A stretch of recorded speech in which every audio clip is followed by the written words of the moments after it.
Today, this is the last lesson of this chapter 4th of political science, that is gender, religion, and caste. Today, we are going to discuss the caste in politics. ये दो चीजें हैं, एक तो caste in politics and second is politics in caste. Caste in politics means how caste influences politics.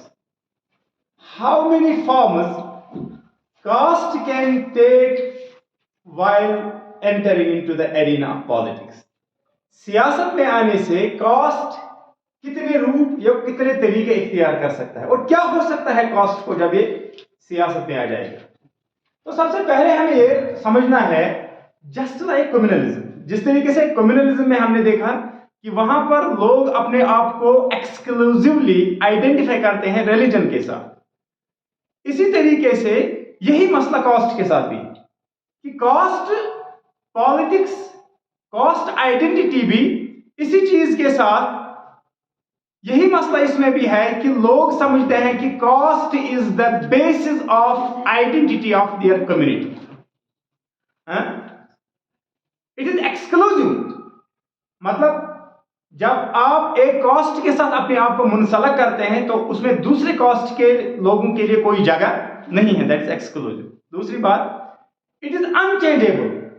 आप अपने cast को change नहीं कर सकते. मैंने आपको पहले भी बताया कि caste is special to India. तीसरी बात, it is based on birth, यानी जो जिस कास्ट में पैदा हुआ वो थ्रू आउट लाइफ अपना कास्ट चेंज नहीं कर सकता है. तो इसीलिए इसको हम कहते हैं it is unchangeable, it is based on birth and it is exclusive. यानी इस कास्ट को अपनी आइडेंटिटी की बुनियाद बनाकर आप दूसरे कास्ट के लिए कोई जगह नहीं छोड़ते हैं. आप इसको चेंज नहीं कर सकते हैं क्योंकि ये on the basis of birth है. अब देखिए दूसरी बात, caste can take many forms in politics. सियासत में आने से कास्ट मुख्तलिफ तरीके इख्तियार कर सकता है. पहला, जब भी पॉलिटिकल पार्टीज टिकट्स देते हैं, कैंडिडेट्स को चुनते हैं, they take into consideration, they keep in mind the caste composition of a particular constituency.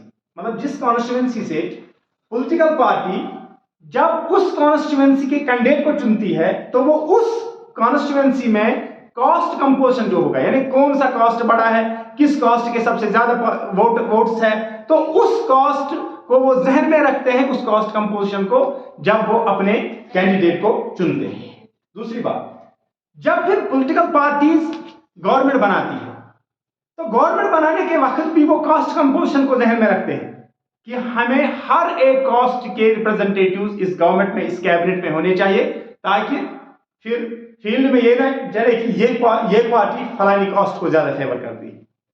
तो इस कास्ट इन पॉलिटिक्स, जब कास्ट का इशू पॉलिटिक्स में आ गया तो इसने ये चीजें की. दूसरी बात,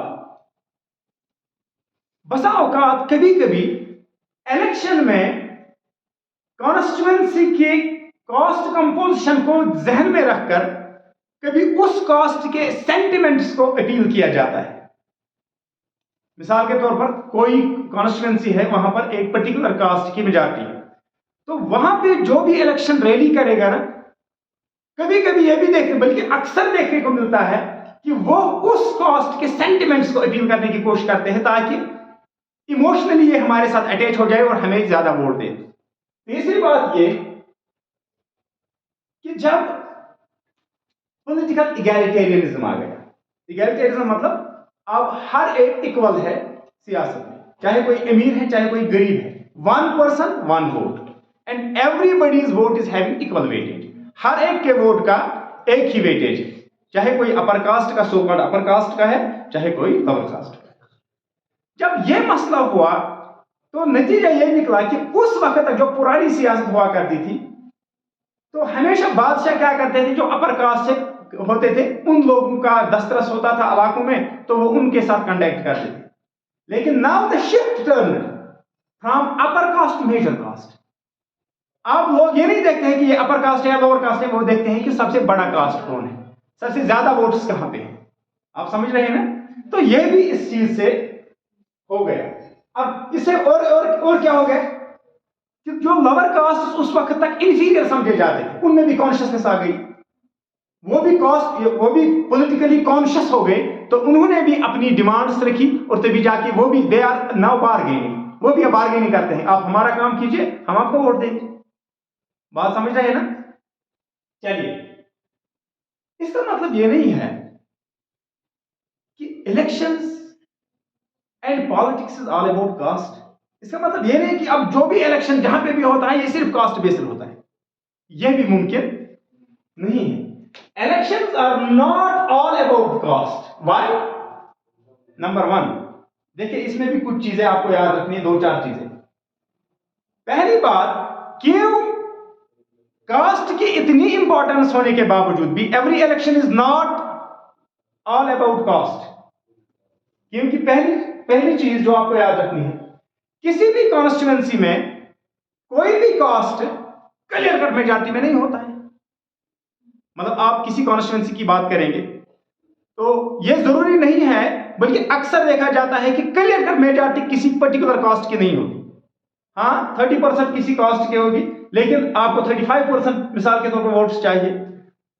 इसका मतलब है कि 5% कम से कम आपको बाकी कास्ट्स के भी देंगे। इसलिए पॉलिटिकल पार्टीज ज्यादा इस कास्ट पे सिट्रस नहीं करते हैं, क्योंकि इनको यह मसला पता होता है। दूसरी बात, कोई भी पॉलिटिकल पार्टी एक पर्टिकुलर कास्ट के सारे वोट्स को नहीं हासिल कर सकती है। हालांकि बहुत सारी पॉलिटिकल पार्टीज को माना जाता है कि एक पॉलिटिकल पार्टी फलानी कास्ट की है। इसका मतलब यह नहीं है कि 100% of the votes of that particular caste are for that political party. It is not possible. हाँ, यह है कि मेजॉरिटी ऑफ द वोट्स उस कास्ट के उसे आ जाएंगे, लेकिन 100% नहीं। यह भी मसला है कि why elections are not all about caste. तीसरी बात, अगर किसी कॉन्स्टिट्यूएंसी में कोई बहुत बड़ा कास्ट ग्रुप है, मेजर कास्ट कोई है, तो जो भी पॉलिटिकल पार्टी वहां पे आ जाएगी वो ऑब्वियसली उसी कास्ट के कैंडिडेट को टिकट देगी। तो इसका मतलब यह है कि within the caste automatically क्या हो जाएगा, डिवाइड हो जाएगा वोट, क्योंकि एक कास्ट को मुख्तलिफ पार्टीज के अपने ही कैंडिडेट्स हैं, तो कुछ एक कैंडिडेट को देंगे, कुछ दूसरे कैंडिडेट को, कुछ तीसरे कैंडिडेट को, नतीजा विद इन द कास्ट जो है वो वोट डिवाइड हो जाएगा। देखिए, चौथी बात, अगर ये टोटली कास्ट बेस्ड पॉलिटिक्स होती और टोटली कास्ट ही डिसाइड करता, कभी कभी तो ये मुमकिन नहीं था कि जहां पे जो भी बड़ा कास्ट होता वो हमेशा वहां का ही मिनिस्टर उसी कास्ट का मतलब इलेक्शन जीतता, ये भी मुमकिन नहीं। कभी कभी हम देखते हैं कि जो एक्टिंग एमपीज होते हैं, मेंबर पार्लियामेंट, यानी पिछले इलेक्शन में किसी ने जीता है, वो अब मेंबर पार्लियामेंट है, लेकिन आने वाले इलेक्शन में बसा औकात क्या, बल्कि अक्सर वो इलेक्शन हारता भी। इसे पता चलता है कि how flexible the political choice of the caste is. यानी कास्ट के सामने, कास्ट जो पर्टिकुलर कास्ट के लोग हैं उनमें कितनी फ्लेक्सिबिलिटी है। वो रिजिड किसी पार्टी के साथ आज उसके साथ मुंसलिक हुए, अब जिंदगी भर वहां उसके साथ मुंसलिक हो जाएंगे, ये सही नहीं है। There is flexibility. तभी जब हम देखते हैं कि पिछले इलेक्शन में पर्टिकुलर कास्ट के कैंडिडेट ने जीता और नया इलेक्शन उसने हारा, इससे पता चलता है कि there is flexibility of choice, political choice. अच्छा, अब देखिए, तो हम यह कह सकते हैं कि कास्ट इंपॉर्टेंट है but not the only factor. Caste is an important factor, लेकिन सब कुछ कास्ट ही नहीं है, वहां पर बाकी फैक्टर्स भी। आपका इकोनॉमिक फैक्टर है, आपका बसा होगा जेंडर फैक्टर भी, कभी रिलीजियस फैक्टर भी है, कभी और कोई फैक्टर भी है। ठीक, तो इससे क्या होता है कि वोट्स डिवाइड होते हैं। मिसाल के तौर पर कभी कास्ट, एक ही कास्ट में कुछ लोग अमीर कुछ गरीब। ठीक, बात औकात अगर किसी कॉन्स्टिट्यूएंसी में कोई लेडी कैंडिडेट मतलब इलेक्शन लड़ने जा रही है, तो पॉसिबली वहां पर जेंडर बायस होगा।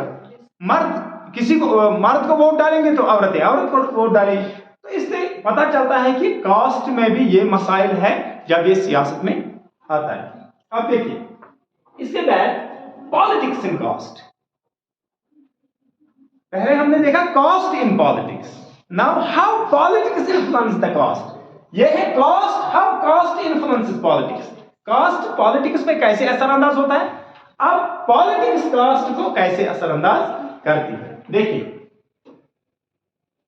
Politics influences caste by bringing caste issue in political area. सियासत कास्ट पे असरअंदाज इस तरह होती है कि कास्ट एक सोशल इशू है, लेकिन वो इस सोशल इशू को एक पॉलिटिकल इशू बनाते हैं। समझ रहे हैं ना? तो जब ये पॉलिटिकल इशू बनता है, ये it can take many forms. It can take many forms. Number one, each caste tries to become big. देखिए, अब कास्ट में सब कास्ट का मसला है। हर एक बड़ा कास्ट जो है ना, नीचे उसके बहुत सारे सब कास्ट्स होते हैं। अब चूंकि जब ये कास्ट का मसला सियासत में आ जाता है, तो हर एक कास्ट कोशिश करेगा कि मेरे ही वोट सबसे ज्यादा हो, ताकि मैं ही पावर शेयरिंग में ज्यादा हिस्सा ले सकूं। तो वहां पे क्या होता है कि every caste tries to become big by make incorporating sub caste. वो अपने सब कास्ट को, कभी कभी विद इन कास्ट भी इंफीरियरिटी सुपीरियरिटी का कंसेप्ट होता है, लेकिन इस वक्त वो भूल जाते हैं। वो कहते हैं कि हम मतलब मिसाल के तौर पर बहुजन है, दलित है, बाकी ये सभी लोअर कास्ट्स हैं। तो ये इस बुनियाद पर जमा होते हैं कि ये हमारे सब कास्ट्स है। तो हर एक कास्ट क्या कोशिश करेगा कि मैं ही बड़ा हो जाऊं। कैसे? कि जो उसके सब कास्ट्स है वो उनको अपने साथ मिलाने की कोशिश करेगा। दूसरी बात, ये हो गए। दूसरी, बसा औकात बहुत सारे कास्ट्स कोएलिशन बनाते हैं। मिसाल के तौर पर जनरली हम देखते हैं जो भी कास्ट्स है, किसी चीज पे कोई अदर फैक्टर उनमें यकसान होता है। मिसाल के तौर पर बहुत सारे कास्ट हैं, ये एजुकेशनली और इकोनॉमिकली बैकवर्ड है, तो ये बैकवर्ड कास्ट के कोएलिशन बना सकते हैं। यानी यह भी मुमकिन है कि बहुत सारे कास्ट्स कोएलिशन में आकर एक बड़ा पॉलिटिकल फोर्स बनने की कोशिश करेंगे, ताकि वो पावर शेयरिंग में ज्यादा हिस्सा ले सकें। तीसरी बात, अब कास्ट्स में भी एक नया मोड़ आ गया है। जो भी इंडिया में कास्ट्स है, उनमें अब दो किस्म के कास्ट्स हैं, इकोनॉमिकली, एजुकेशनली। कुछ कास्ट्स को फॉरवर्ड कास्ट्स कहा जाता है, कुछ को बैकवर्ड कास्ट्स। तो बाज़ औक़ात इस इकोनॉमिक मतलब पॉइंट पे, इस इकोनॉमिक इशू पे मुमकिन है कि बैकवर्ड कास्ट्स, अगर वो बहुत सारे कास्ट होंगे, वो एक मतलब इकट्ठे हो सकते हैं, वो यूनिफाई हो सकते हैं, वो यूनाइट हो सकते हैं। अब देखिए इसके मेरिट्स क्या है। इसका एक मेरिट ये है कि जब भी कास्ट पॉलिटिक्स में आ गया, तो लोअर कास्ट को डेफिनेटली बेनिफिट मिला, क्योंकि जब ये वन वोट वन कास्ट का मसला आ गया, तो सारी पॉलिटिकल पार्टीज अब ये नहीं देखते हैं कि क्या अपर कास्ट है क्या लोअर कास्ट है, अब वो देखते हैं कि बड़ा कास्ट कौन है। तो जब बड़ा कास्ट बसा औकात, बल्कि अक्सर लोअर कास्ट से होते हैं, जो डाउन ट्रोडन होते हैं, जो बैकवर्ड होते हैं, जो एजुकेशनल और इकोनॉमिकली काफी पीछे होते हैं, तो उनके मसाइल रिड्रेस होते हैं, उनके मसाइल हल होते हैं, उनका मसला हल होता है, किससे? जब ये पॉलिटिक्स में आ जाता है। लेकिन इसका एक डिमेरिट भी, like religion, when you are making your politics exclusively based on caste, जब आप अपनी सियासत एक्सक्लूसिवली बाकी फैक्टर्स को, इकोनॉमिक फैक्टर, रिलीजियस फैक्टर, क्या कहते हैं इसको, social factor, educational factor, developmental factor, ये फैक्टर्स जब आप इग्नोर करेंगे, सिर्फ कास्ट पे अपनी पॉलिटिक्स चलाएंगे, तो it can take violent form. एक बात, यानी कास्ट वायलेंस हो सकती है, एक कास्ट का दूसरे कास्ट के खिलाफ जंग हो सकता है, सोशल टेंशन हो सकता है, सोशल कॉन्फ्लिक्ट हो सकता है। दूसरी बात, जब आप टोटली कास्ट बेस्ड पॉलिटिक्स करेंगे, इसका एक डिमेरिट यह भी है कि आप economic issues, educational issues, developmental issues को इग्नोर करते हैं, तो that will be detrimental for the society as a whole. इसीलिए बहुत सारे इंटेलेक्चुअल्स और ग्रुप्स कास्ट बेस्ड पॉलिटिक्स या कास्ट के बुनियाद पे पॉलिटिक्स में फेवर या डिस्क्रिमिनेशन, मतलब बाज़ औक़ात कहीं कहीं पे रिजर्वेशन होती है कुछ कास्ट्स के लिए, तो वो इस चीज के खिलाफ, क्योंकि उनको पता है कि sometimes this caste like communalism can show its ugly heads, कभी कभी ये इतना बदसूरत भी बन सकता है कि it can take a violent form. So I think you might have understood it. So this is all for today. Our fourth chapter is complete. Thank you.